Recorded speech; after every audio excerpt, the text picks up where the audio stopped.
आज से हम तो आज पहले तुम्हारे माता पिता हम थे, लेकिन आज के बाद में तुम्हारे माता पिता दशरथ और कौशल्या जाए। इनकी सेवा करना, गुरु की सेवा करना। याद करन तारी जो बाई माने, याद करन तारी जो बाई माने,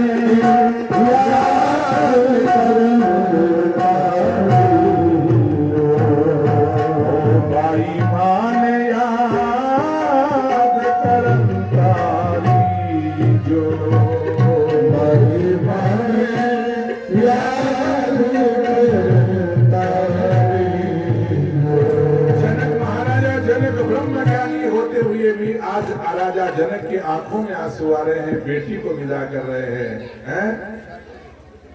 हे सिया बाई मान याद करन तारी जो, सिया बाई याद करन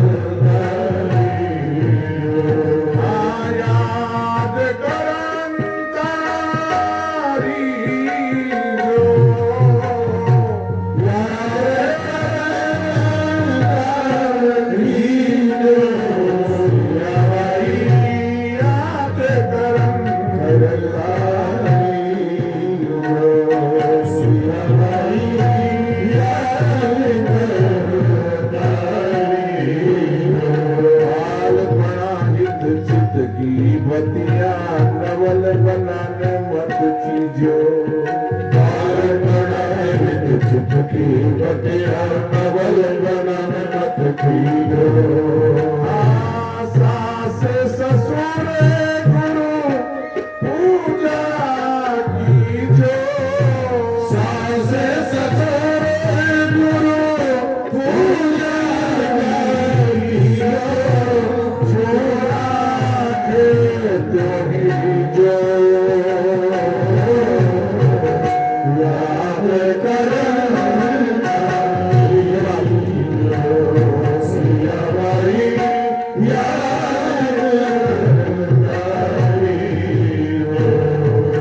बाई मान याद करन तारी जो, याद करता। बोल श्री राघवेंद्र सरकार की जय।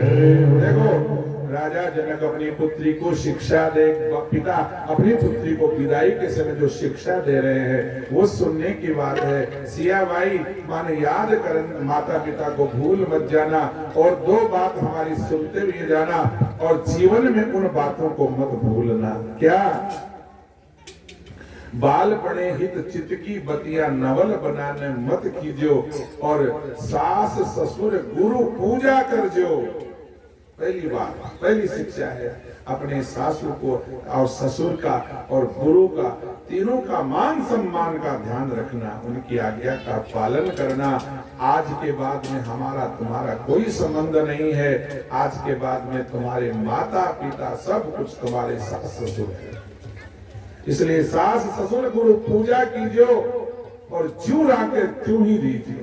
आज दूसरी बात, सास ससुर तुम्हारे ससुराल में जैसी तुम्हारी वंश की परंपरा हो, उसी परंपरा में तुमको रहना पड़ेगा।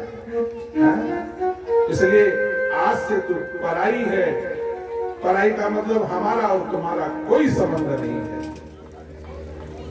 सास ससुर गुरु पूजा कीजियो, जो राके त्यों लीजियो। सिया सकी यूं कहे कर जोरे, आ हिवड़ा में धर लीजियो।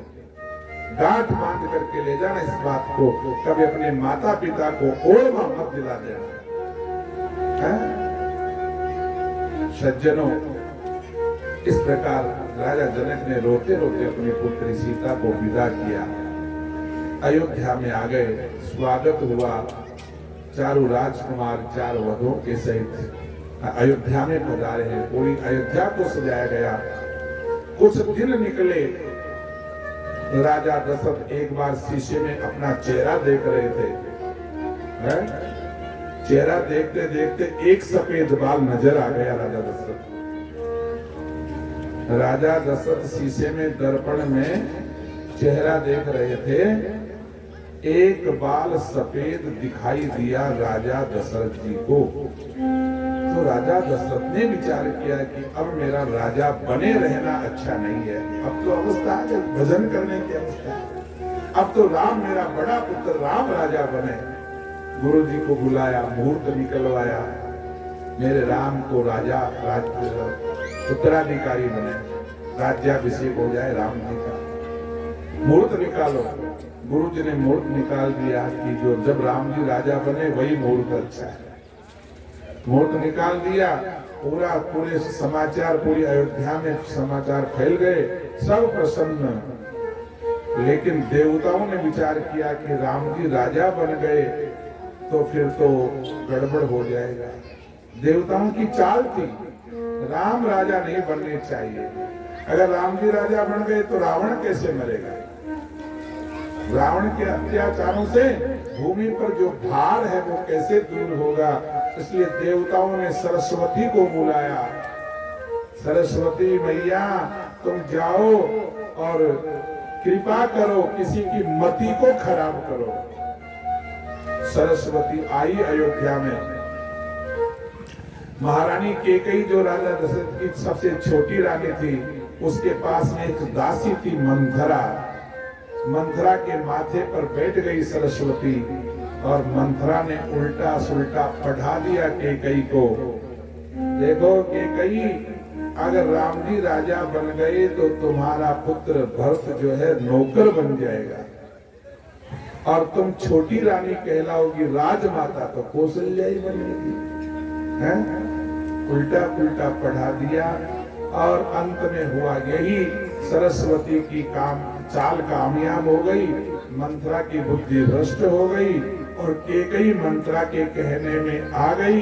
महाराज दशरथ से कहने लगी, हमारे जो 2 वरदान थे अमानत के रूप में कई वर्षों से आपके पास में पड़े हुए हैं, वो 2 वरदान मेरे को आज चाहिए। महाराज दशरथ ने कहा, देखो कैकेयी, जो तुम्हारी इच्छा मांग लो, 2 नहीं 4, क्या कमी है? कैकेयी कहने लगी, 2 ही वरदान चाहूंगी। क्या? कौन सा?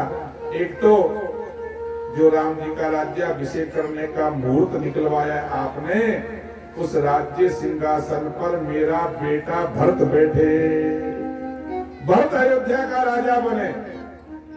दशरथ ने कहा, चलो ठीक है, भरत भी मेरा ही बेटा है। दूसरा वरदान, कि दूसरा वरदान राम जी को 14 वर्ष का वनवास।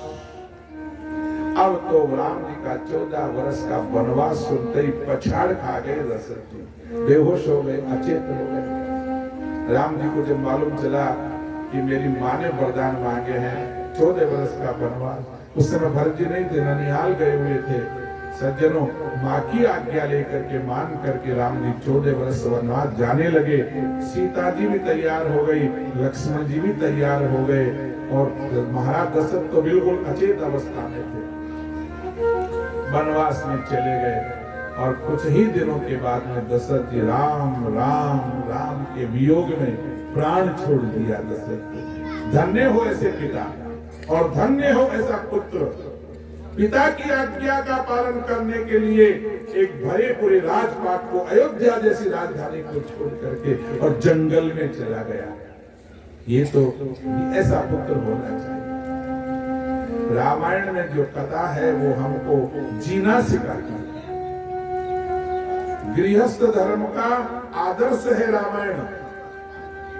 पिता पुत्र का क्या व्यवहार है, कैसे रहना चाहिए, भाई भाई को कैसे रहना चाहिए, माता पिता को कैसे रहना चाहिए, बहन भाई को कैसे रहना चाहिए, नौकर को राजा को कैसे रहना चाहिए, ये सब शिक्षा आपको रामायण देती है।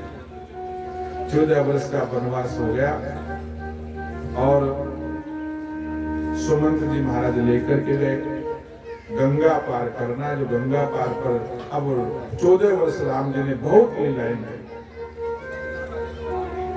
गंगा पार के लिए केवट और राम जी का संवाद हुआ। केवट को बुलाया, हमको गंगा पार करा दो। केवट ने कहा नहीं कराऊंगा।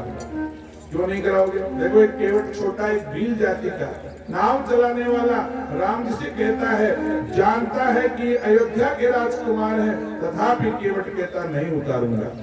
क्यों? मैंने सुना है आपके चरणों में जाने बात क्या। मैं जानता हूं आपके चमत्कार को। मैंने सुना है आपके चरणों में जाने बात क्या।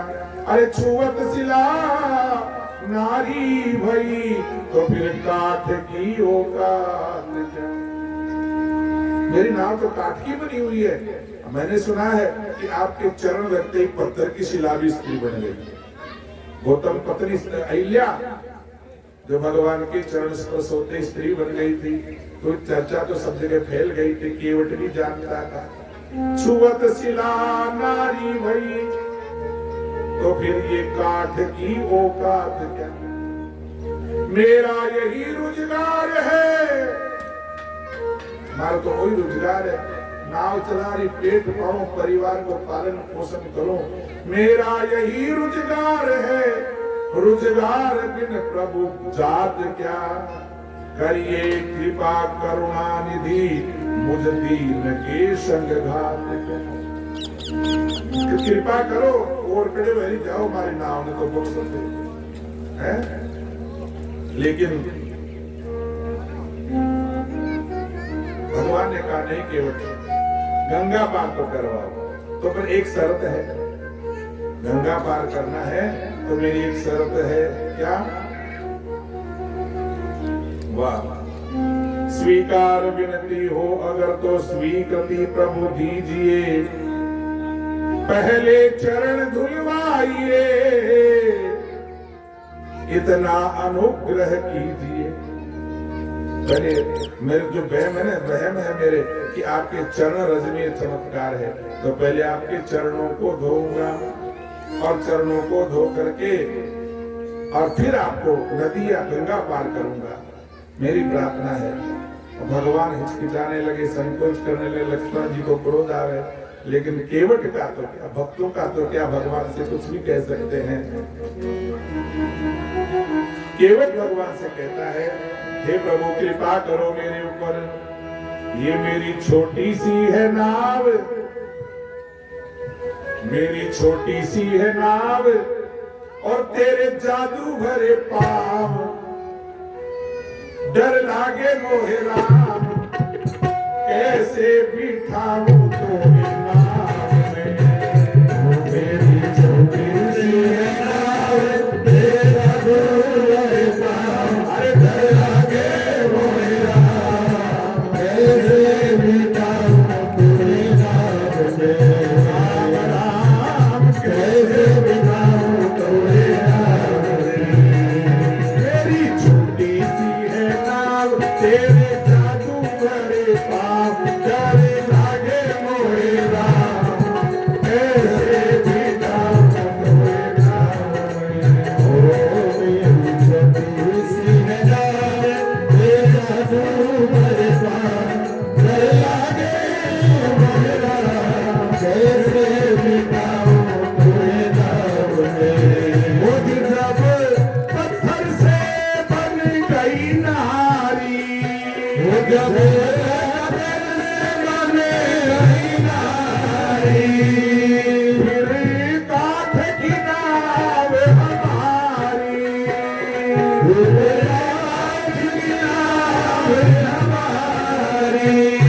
मेरा यही रोजगार, पालू सारा परिवार। मेरा यही रोजगार, पालू सारा परिवार। मानो मानो जी सरकार, कैसे बिठाऊं तोरे नाव। ओ मेरी छोटी सी है नाव, तेरे जादू भरे पाँव। ओ डर लागे मोहे राम, कैसे बिठाऊं तोरे नाव में। कैसे? सुनो महाराज, अगर मेरी बात मान जाओ, मेरी शर्त कौन सी? एक बात मानो तो बिठा लो, एक बात मानो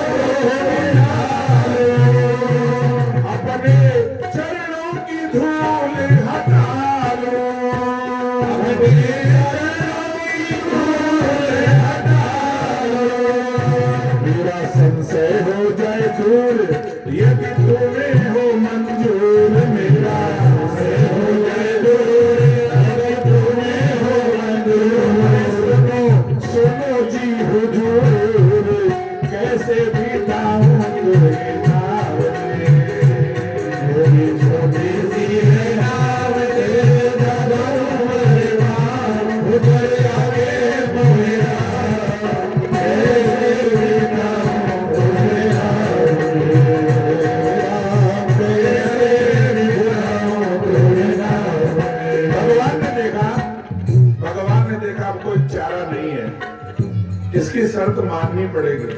चलो भाई केवट कोई बात नहीं, अगर तुम्हारी ये है कि मैं चरणों में मेरे चमत्कार है, चरण दूंगा कि हाँ सरकार चरण दूंगा, अन्यथा आपको नाव चढ़ाना तो बहुत दूर की बात है, नाव का नाम ही मत लेना।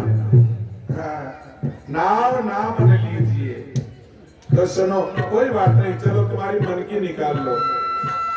केवट दौड़ के गया और काठ का कठोता लेकर के आया, पूरे बच्चों को और सबको, अपनी पत्नी को लेकर चलो चलो यार को मुंह को दोबारा को ना हो। आज नारायण स्वयं आ गए और काठ का कठोता लेकर के आया, क्यों में ज्ञान पड़ जा मुझे भाई आज नाम पाते चला। बड़े प्रसन्न देवता फूल बरसा रहे हैं, बड़े प्रेम से चरणों को धोए, बड़े प्रेम से चरणों को धोए, सारे पाप जन्म के खोए, सारे पाप जन्म के खोए, हुए बड़े ही प्रसन्न किए राम के दर्शन, हुए बड़े ही प्रसन्न किए राम के दर्शन, साथ में सीता और लखन ले चला है अपनी नाव,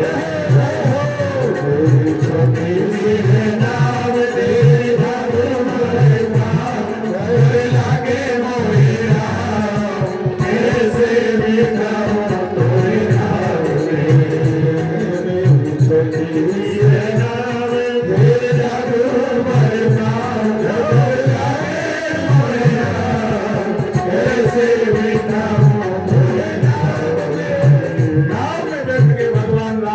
जानकी को नाव में बैठा लिया, केवट गंगा में नाव को चलाने लगा। अब गंगा का वेग बहुत तेज होता है, नाव हिलने लगी तो भगवान ने कहा केवट नाव ठीक से चलाओ। केवट ने कहा डर लगता है क्या? डर लगता तो ये आपका हाथ मेरे मस्तक पर रख दो, पकड़ लो मेरे। और गंगा मैया से केवट कहता है, हे गंगा मैया मेरी नाव में राम जी बैठे हैं, थोड़ा धीरे चलो। मेरी नैया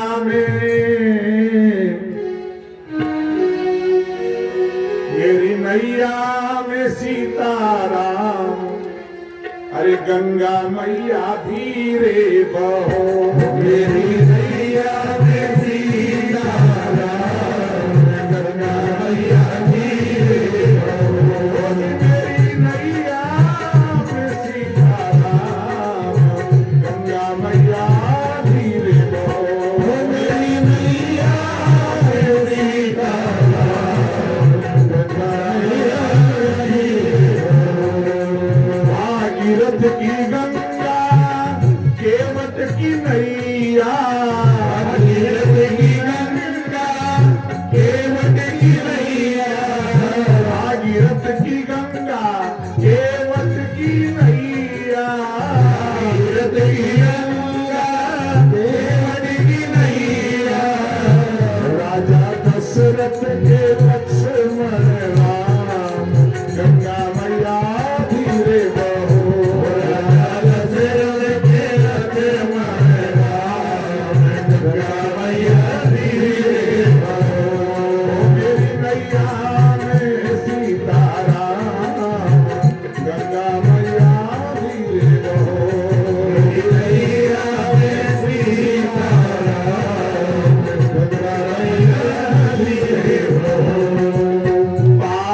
हरे गंगा पार करे नैया, आप हरे गंगा पार करे नैया, आप हरे गंगा पार करे नैया, आप हरे गंगा पार करे नैया, भगतन हित लक्ष्मण राम, गंगा मैया धीरे बहो, भगतन हित लक्ष्मण राम, गंगा मैया धीरे बहो, लक्ष्मण राम, गंगा मैया धीरे बहो, गंगा मैया धीरे बहो, गंगा मैया धीरे रामचंद्र भगवान की जय हो। गंगा पार कर दिया केवट ने, भगराम लक्ष्मण जानकी उतर गए नाव से। अब राम जी संकोच कर रहे हैं कि केवट को देने के लिए कुछ किराया नहीं है राम जी के पास आज, हैं? तो इधर उधर देखे कुछ नहीं, तपस्वी वेश था राम जी का। तो राम जी की इस भावना को माँ जानकी सीता जी पहचान गई है, और सीता जी ने तुरंत उनके हाथ में एक मुद्रिका थी, मुद्रिका निकाल करके राम जी को दे दी, ये दे दो किराए का। राम जी वो मुद्रिका लेकर के केवट से कहते हैं, केवट ये उतराई, ये किराया जो है आप ले लो, बिना किराए के तो हम मर्यादा पुरुषोत्तम है भाई, कैसे मर्यादा रहेगी, लेना पड़ेगा। तो फिर केवट ने कहा राम जी रहने दो, रहने दो, नहीं चाहिए, तुम्हारा किराया नहीं चाहिए। क्यों नहीं चाहिए? इसलिए नहीं चाहिए कि जाति पाति न्यारी नाथ आपकी हमारी, हम तो एक ही स्टाफ के हैं, आपका और हमारा तो व्यापार एक ही है। देखो एक छोटा सा केवट जाति में पैदा होने वाला राम जी से कहता है आपका और हमारा तो धंधा एक ही है, कैसे है? जाति पाति न्यारी नाथ आपकी हमारी, किंतु और केवट को कर्म तुल्य कही निहारिए। आप भवसागर से पार करो महाराज, और नदी हूँ उतार हम जीवन गुजारिए। हाँ करना धंधो बड़ो है, हमारा करना छोटो है, बात एक ही है, लेकिन आपका और हमारा काम एक ही है। आप बड़े व्यापारी हैं, मैं छोटा हूँ, धंधा एक ही है। आप भवसागर से पार करो महाराज, और मैं नदी हूँ उतार अपना जीवन गुजारिए। इसलिए सुनो, व्यवस्था ऐसी है, नाई से न नाई लेत, धोबी से न धोबी लेत। नाई से नाई कभी नहीं लेता, मंजूरी नहीं लेता है। नाई से न नाई लेत, धोबी से न धोबी लेत, दे के उतराई मेरी जात ना बिगाड़िए। मैं नहीं लूंगा आपसे, अगर देना चाहते हो तो एक काम करना, आप आए मेरे घाट, आप आए मेरे घाट, मैंने तो उतार दियो, और मैं आऊं जब तुम्हारे घाट तो मोही को उतारी। मैं जब तुम्हारे घाट पर आऊं तो मेरे को भी उतार देना, इस भव सागर से पार कर देना, बस यही उतराई है मेरी। बोले श्री रामचंद्र भगवान की जय हो। अपने को ऋणी समझते हो, केवट कह रहा राम जी से, अपने को ऋणी समझते हो तो ऋण तुम वही चुका देना। मैंने है तुमको पार किया, तुम मुझको पार लगा देना। इतना कह करके राम जी आगे चले। 14 वर्ष तक दंडक वन में रहे भगवान। ऋषि मुनि महात्माओं को दर्शन दिए, राक्षसों का संहार किया। इससे पहले चित्रकूट में रहे। चित्रकूट में भरत जी का मिलाप हुआ। वही भरत चरित्र तो कहने का एक बार शुरू हो जाएगा तो फिर घंटा भर तो लगे ही लगे, कम से कम। इसलिए भरत चरित्र को याद करते हुए देखो, भरत जी का चरित्र सुनो। ज्यादा तो नहीं सुनेंगे, केवल एक चौपाई। गुरु जी ने कहा, वशिष्ठ जी ने, जब ननियाल से भरत जी आए, राजा दशरथ का स्वर्गवास हो गया, संस्कार हो गया, अब सिंहासन खाली है। गुरु जी ने भरत जी से कहा, भरत अब तुम्हारा धर्म है क्या गुरुदेव, इस राज्य की सिंहासन पर बैठो, ये गुरु आज्ञा है।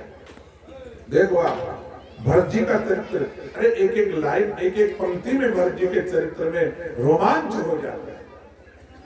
राम जी को, भरत जी को आज्ञा दे रहे, गुरुदेव तुम्हारे पिता नहीं रहे, स्वर्ग में चले गए, धर्म का पालन करते करते, धर्म का पालन करते करते राम जी वनवास में चले गए, और आज तुम्हारा धर्म की परीक्षा है भरत, तुमको राज्य सिंहासन पर बैठना पड़ेगा। ये राम जी की आज्ञा थी, दशरथ जी की आज्ञा थी, और दशरथ जी की आज्ञा, दशरथ तो स्वर्ग में चले गए, लेकिन तुमको इस अयोध्या को संभालना पड़ेगा भरत, तुम राज्य सिंहासन पर बैठो। सुनो भरत क्या शब्द सुनो आप। भरत ने कहा, गुरुदेव अगर मैं सिंहासन पर बैठ गया तो ये धरती रसातल में चली जाएगी। बताओ भरत जी के एक एक चरित्र क्या कहें आप। गुरुदेव अगर मैं सिंहासन पर बैठ जाऊंगा तो धरती रसातल में चली जाएगी। गुरु जी ने कहा, भरत ये कैसी बात करते हो, अरे हिरण्याक्ष हिरण्यकश्यप जैसे अत्याचारी धरती पर हुए, धरती रसातल में नहीं गई। रावण कुंभकर्ण जैसे अत्याचारी हुए, धरती रसातल में नहीं गई। अरे भरत तुम्हारे राज सिंहासन पर बैठने से धरती रसातल में कैसी चली जाएगी, बताओ। भरत जी ने कहा, गुरुदेव हिरण्याकश्यप जैसे धरती पर आ गए, अत्याचार किया, धरती सहन कर गई।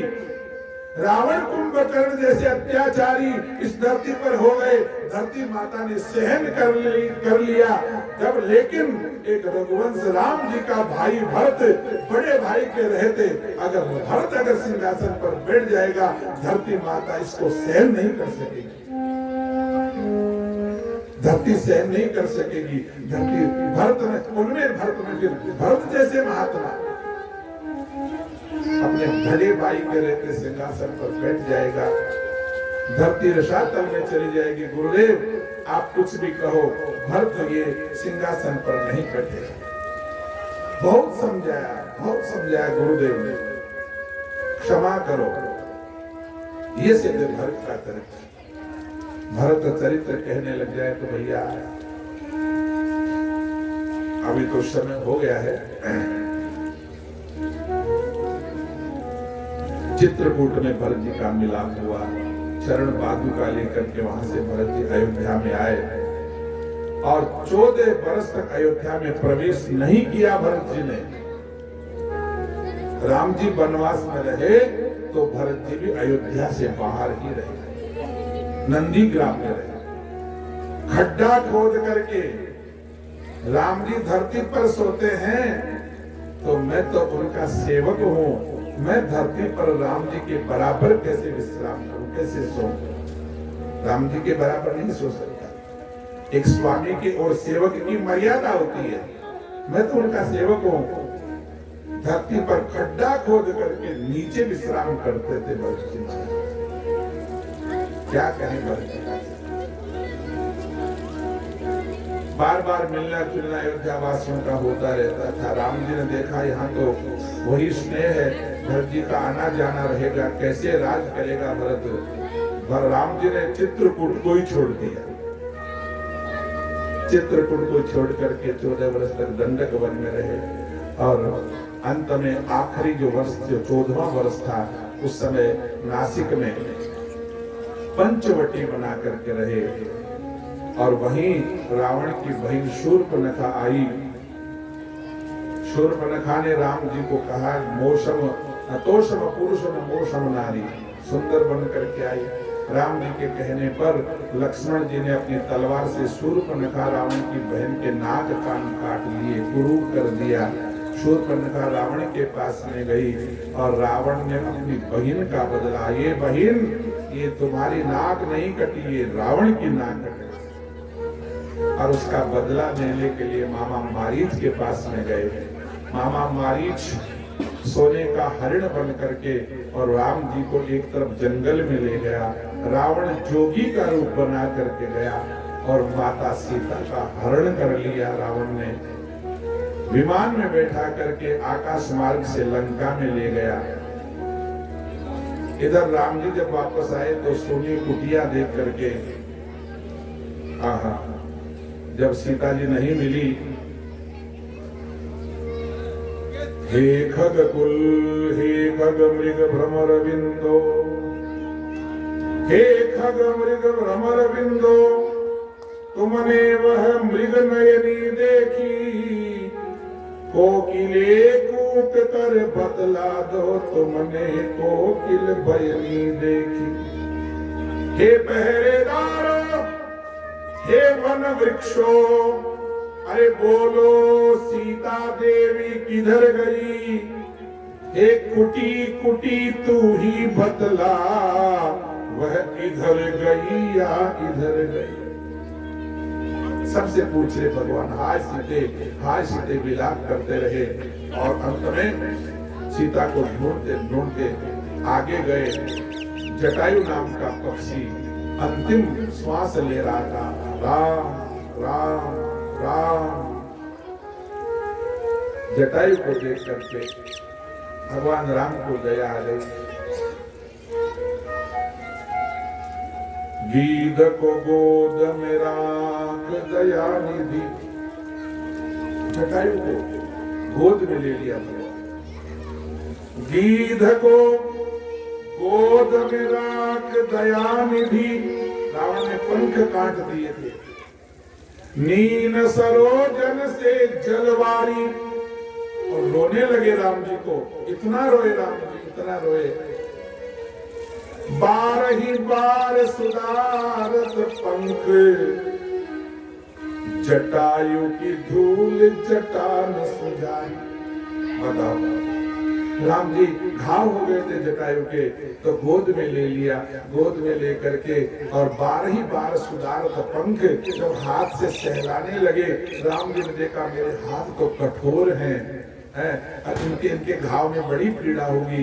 तो राम जी ने क्या किया, हाथ से उसके धूल को साफ नहीं किया। 12 बार सुधारत पंख जटान सो, जटायु की धूल जटान सुझाई।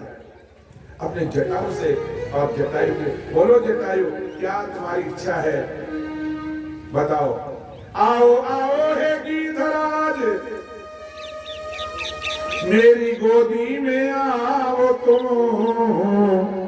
और जाओ जाओ हे गीधराज, तुम परम धाम को जाओ। अगर जीना चाहते हो तो आओ मेरी गोद में। क्या चाहिए महाराज? अब मेरे को कुछ नहीं चाहिए। क्यों? आपने मेरे को गोद में ले लिया, सारे संसार की संपत्ति मिल गई, वैकुंठ मिल गया। गोद लेने वाले को सब कुछ मिल जाता है। अब तो राम जी ने गोद में ले लिया है। अब मेरे को कुछ नहीं चाहिए, मेरे को जाना है वैकुंठ में, परम धाम को। जाओ जाओ गीधराज, परम धाम को जाओ। जटायु का संस्कार किया। अपने पिता का संस्कार राम जी ने अपने हाथ से नहीं किया, लेकिन जटायु के संस्कार अपने हाथ से भगवान प्रभु श्री राम ने। बोले श्री राघवेंद्र सरकार की। हनुमान जी से मिलन हुआ, सबसे पहला मिलन हनुमान जी का हुआ। सुग्रीव से मित्रता करी, वानर सेना को इकट्ठी करके, और हनुमान जी लंका में जाकर के पता लगा करके आए। सीता अशोक वाटिका में थी, रावण के कब्जे में थी, लंका में थी। पता लग गया, वानर सेना इकट्ठी करके, और राम जी ने 100 योजन समुद्र पर पाल बांधने का काम भगवान प्रभु श्री राम जी ने किया। सारी सेना को समुद्र के पार ले जा करके लंका पर आक्रमण किया, और जो धरती पर अत्याचार भूमि का जो भार था, रावण का वध करके और सीता जी को लेकर के भगवान प्रभु श्री राम वापस अयोध्या में आए। ये राम कथा। समय भी नहीं है, और वैसे भागवत में तो केवल एक अध्याय राम कथा का है। फिर भी राम कथा कहने का मन बहुत करता है, लेकिन समय नहीं मिलता इतना। अब आप सब लोगों को बैठे 5-5.5 घंटे हो गए, तो इसलिए आज की इस राम कथा को भगवान प्रभु राम जी के चरणों में अर्पण करते हुए कथा को यहीं विराम देंगे। और कल जो है लाला का जन्म होगा। ये तो ज्ञान की बातें थी, इतने दिन तो रोने की कथा थी, अब कल से हंसने की नाचने की कथा है। लाला का जन्म होगा तो बड़ी खुशी का दिन है। और आपके गांव गातरा में जन्म होगा, भाई अवतार होगा। सबसे बड़ी बात तो ये है, कथा के माध्यम से सही भगवान का अवतार होगा। लाला का जन्म होगा, कृष्ण भगवान का अवतार होगा। तो कृष्ण अवतार के लिए सब अपने घर से ज्यादा सामान तो मत लाना, लेकिन लूणों क्यों मिल जाएगा, क्योंकि लाला के भोग वही लगता है। लाला के भोग लगता है ना लूणे भी, माखन जिसको कहते हैं, माखन का प्रिय है, भगवान को प्रिय है। तो